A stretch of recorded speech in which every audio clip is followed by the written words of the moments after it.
வணக்கம் நண்பர்களே, நாம இன்னைக்கு ஒரு காரைக்குடி ஸ்பெஷலான ஒரு காரைக்குடி சிக்கன் குழம்பு தான் பார்க்க போறோம். அதுக்கு நம்ம ஒரு 4 வெங்காயத்தை எடுத்து கட் பண்ணி வச்சிருக்கேன், ஒரு 3 டொமேட்டோ எடுத்து நீளமா கட் பண்ணி வச்சிருக்கேன், அப்புறம் கொஞ்சம் கார்லிக் நீட்டமா கட் பண்ணி வச்சிருக்கேன், அதுக்கப்புறம் கொஞ்சம் கொரியாண்டர் லீஃப் கட் பண்ணி வச்சிருக்கேன், ஒரு 4 பச்சை மிளகாய் எடுத்து கட் பண்ணி வச்சிருக்கேன், அப்புறமா கொஞ்சம் கரை லீஃப்.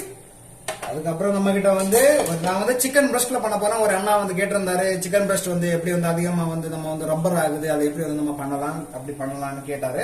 ரப்பர் இல்லாம எப்படி பண்ணலாம்னு. சோ அவங்களுக்காக சரி சிக்கன் பிரஸ்ட் எடுத்துருங்க. உங்களுக்கு ஹோல் சிக்கன் கிடைச்சுன்னு சொன்னா கட் பண்ணி எடுத்துக்கோங்க, அது நோ ப்ராப்ளம். அப்புறம் நமக்கு இதுக்காக ஒரு மசாலா பண்ணணும். அதுக்காக நம்ம கிட்ட ஒரு 25 ரெட் சில்லி எடுத்து வச்சிருக்கேன், ஒரு 3 ஸ்பூன் கொரியாண்டர் லீஃப் கொரியாண்டர் எடுத்து வச்சிருக்கேன், ஹோல் கொரியாண்டர். அப்புறம் 1 ஸ்பூன் ஜீரகம் எடுத்து வச்சிருக்கேன், 1 டீஸ்பூன் ஃபெனல் எடுத்து வச்சிருக்கேன், ஒரு 3 காடம் எடுத்து வச்சிருக்கேன், கொஞ்சம் பெப்பர் கோன் அண்ட் கொஞ்சம் டர்மரிக் பவுடர். இவ்வளவு போட்டு நம்ம இப்ப ஒரு காரைக்குடி ஒரு மசாலா பண்ணணும். அதை எப்படி பண்ணலாம்னு சொல்லிட்டு பார்ப்போம். நம்ம இப்ப எல்லா பொருளையும் நம்ம மிக்ஸி ஜாருக்குள்ளடி போட்டு இதை தண்ணி விடாம ஃபைன் பவுடரா எடுத்துக்கலாம். சோ இந்த மாதிரி ஒரு நல்ல ஒரு பவுடரா எடுத்து வச்சுக்கோங்க. சரி, நம்ம இனி வீடியோக்குள்ளடி போவோம் எப்படி காரி பண்ணலாம்னு சொல்லிக்கிட்டு.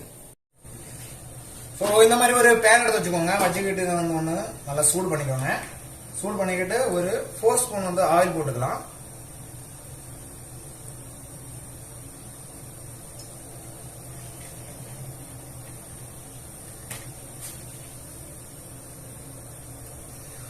ஆயில் சூடானதுக்கு அப்புறம் கடுகு போட்டுக்கோங்க. மஸ்டர்ட் சீடு புரோக்கன் ஆனதுக்கு அப்புறம் நீங்க ஒரு 3 பீஸ் ட்ரை ரெட் சில்லி போட்டுக்கலாம்.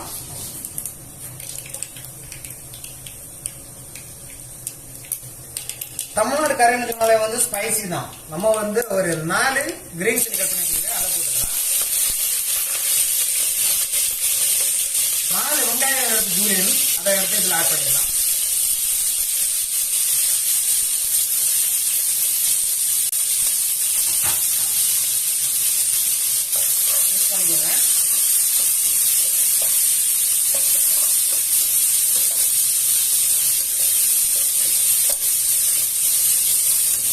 ஒரு சவுத் இந்தியன் ஃபேமஸ் கறி தான் காரைக்குடி சிக்கன் குழம்பு.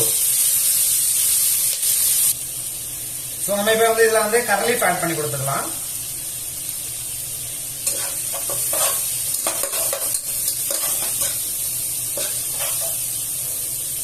நல்லா ஒரு கோல்டன் ப்ரௌன் கலர் வரைக்கும் நம்ம சாத்தே பண்ணிக்கலாம்.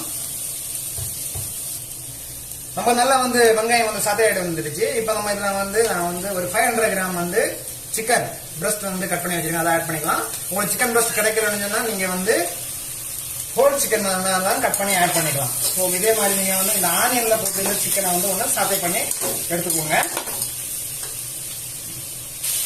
ஸோ இங்க பாத்தீங்கன்னா நம்ம சிக்கன் ஆல்மோஸ்ட் லைட்டா மேல குக் ஆயிடுச்சு. இப்போ நம்ம இந்த இடத்துல ஒரு 3 பீஸ் டொமேட்டோ எடுத்து நீட்டமா கட் பண்ணி வச்சிருக்கேன், அதை நான் இதுல ஆட் பண்ணிக்கிறேன்.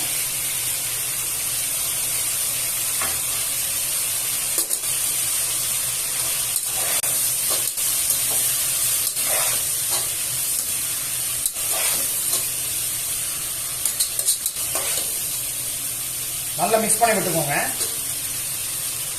இதுல நாம இப்ப நான் 1 ஸ்பூன் சால்ட் ஆட் பண்ணிக்கிறேன். சால்ட் டு டேஸ்ட் தான், உங்களுக்கு எப்படி வேணுமோ அந்த மாதிரி நீங்க ஆட் பண்ணிக்கோங்க.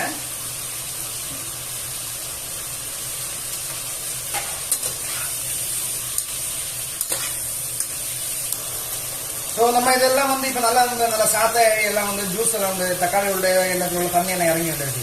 ஸோ இந்த டைம்ல நம்ம ஹோம்மேடா பண்ண பவுடர் ஆட் பண்ணிக்கலாம். இந்த மாதிரி நீங்க பவுடர் பண்ணி நீங்க ட்ரை ஸ்டோர்ல 1 மந்த் வரை நீங்க வச்சுக்கலாம். வச்சுக்கிட்டு எப்ப நீங்க பண்றீங்களோ அந்த டைம்ல இந்த பவுடரை கரையில ஆட் பண்ணி கொடுத்துருவோம். உங்களுக்கு தேவைக்கேற்ப உங்களுக்கு ஸ்பைசி எவ்வளவு வேணுமோ அந்த அளவு ஆட் பண்ணி கொடுத்துருவாங்க.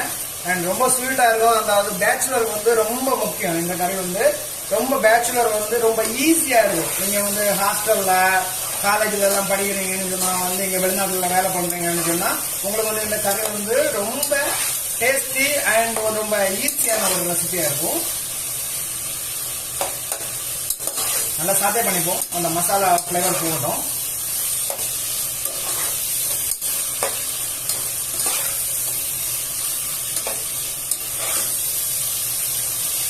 நமக்கு இதை வந்து இப்போ வந்து ஆல்மோஸ்ட் ஆயிடுச்சு. நம்ம இதுல வந்து இப்போ வந்து ஒரு கப்பு தண்ணி விட்டு இதை வந்து நம்ம வந்து ஒரு 10 மினிட்ஸ் குக் பண்ணிக்கலாம். நீங்க வந்து பிரஸ்ட் பீஸ் பொறுத்த வரைக்கும் வந்து சீக்கிரமா குக் ஆகும்.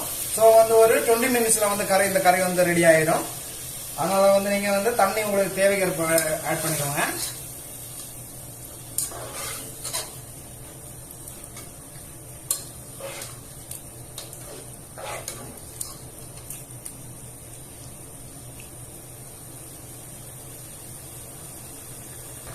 ஸோ கறி நம்ம அப்படி கொதிச்சு வந்துட்டு இருக்கு. இந்த இடத்துல வந்து நம்ம வந்து நான் வந்து கட் பண்ணி வச்சுட்டு இருக்கிற ஒரு 10 பீஸ் கார்லிக் அதை வந்து இதில் ஆட் பண்ணி கொடுத்துக்கிறேன்.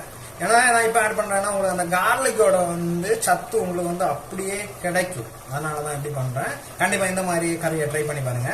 இந்த இதுலேயே வந்து பாயில் ஆகி இந்த கார்லிக் வந்து குக் ஆகட்டும்.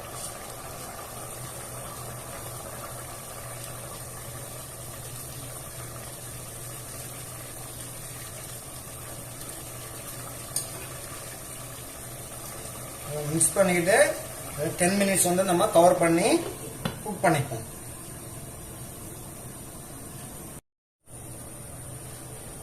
நமக்கு வந்து ஆல்மோஸ்ட் கறி ஆயிடுச்சு. பாத்தீங்கன்னா வந்து நமக்கு வந்து அதிகமான மசாலா இல்லை, ஆனா ரொம்ப ஸ்பைசியா இருக்கும் இந்த கறி. உங்களுக்கு ஸ்பைசி எந்த அளவுக்கு வேணுமோ அந்த அளவுக்கு நீங்க வந்து ஆட் பண்ணிக்கோங்க. சரிங்களா? நம்ம இப்ப வந்து சிக்கன் குக் ஆயிடுச்சு பார்க்கலாம்.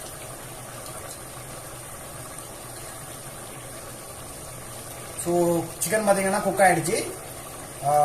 அதாவது ரப்பர் ஆகாது. நீங்கள் வந்து ஒரு 10 மினிட்ஸ் அந்த மாதிரி குக் பண்ணாங்க ரப்பர் ஆகாது. அதாவது ஹோல் போனோட போட்டிங்கன்னு சொன்னால் வந்து எலும்போட போட்டிங்கன்னு சொன்னால் வந்து நீங்கள் வந்து ஒரு 20 மினிட்ஸ் குக் பண்ணிக்கோங்க. இதெல்லாம் ஒரு 10 மினிட்ஸே போதும் சிக்கன் ரோஸ்ட் பண்ணலாம். அப்போ உங்களுக்கு வந்து ரொம்ப ஜூஸியாக கிடைக்கும். நம்ம கறி குழம்பு ரெடி ஆயிடுச்சு. நம்ம இதில் வந்து இப்போ வந்து மல்லித்தாளை கட் பண்ணி வச்சிருக்கேன், அதை போட்டுக்கலாம்.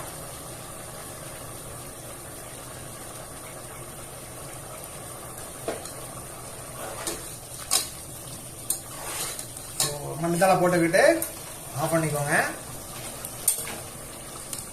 ஸோ கார்லிக் பார்த்தீங்கன்னா கார்லிக் எல்லாம் வந்துடுச்சு. ஸோ உங்களுக்கு அந்த ஹெல்த் அப்படியே வந்து கிடைக்கும்.